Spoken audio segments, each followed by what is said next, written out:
A single handwritten note, rather than guns or explosives, stripped Iraq's central bank of over $1 billion in physical cash.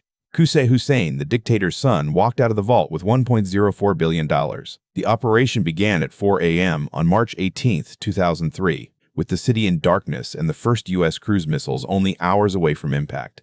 Standard bureaucracy replaced the tools of a typical heist. Qusay secured the fortune using only official signatures and state compliance. The immediate trigger for the withdrawal came from Washington. George W. Bush had just delivered a televised ultimatum. Saddam Hussein and his sons had 48 hours to leave Iraq or face military conflict. Saddam Hussein chose to stay, but he immediately moved to protect his liquid assets. After 24 years of absolute rule, Saddam treated the national reserves as a personal account.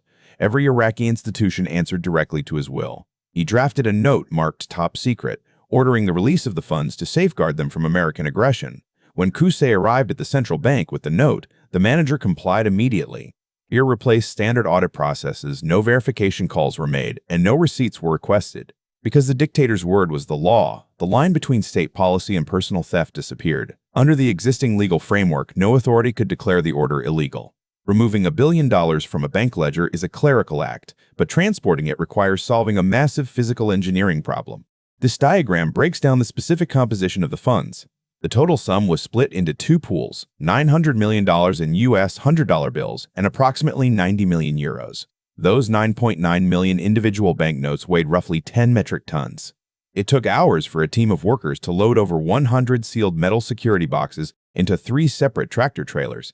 This illustrates the logistical reality of physical wealth. While $1 billion provides immense power, 10 tons of cash is nearly impossible to hide or spend without leaving a visible footprint.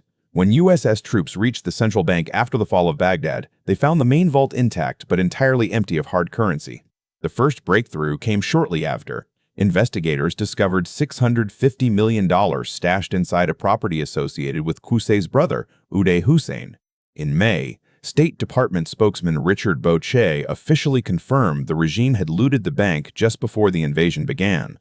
The math revealed a stark gap. While $650 million had been found, at least $350 million remained completely unaccounted for. Stashing hundreds of millions in a private residence confirmed the regime was hoarding national assets for its own survival. This discovery transformed the missing millions into the target of an international manhunt. Intelligence reports tracked the missing trucks crossing the western border into Syria, where Ba'athist party networks could absorb the funds. The remaining funds were likely broken into smaller sums and distributed to regime loyalists. This cash provided the initial financing for the post-invasion insurgency. Corruption eventually spread to the coalition itself. Traceable $100 bills from the heist began appearing in the rucksacks and personal bank accounts of U.S. military personnel who had been assigned to count the currency. Saddam's massive state-sanctioned theft ultimately mutated into thousands of localized crimes committed by opportunistic actors on all sides of the conflict. The stolen billion did not save the men who took it. Qusay and Qusay Hussein were killed in a Mosul firefight that July, entirely cut off from their wealth and turned in for a $30 million reward. Saddam Hussein himself was captured hiding in a dirt hole near Tikrit, proving the money failed to buy his family freedom or escape. The scale of the event forced Guinness World Records to create a specific, dedicated category, the greatest robbery of a bank by a statesman. The stolen billion failed to protect the dictator, eventually dissolving into the global economy and leaving an unsolvable 22-year-old mystery that robbed the Iraqi people of their national security.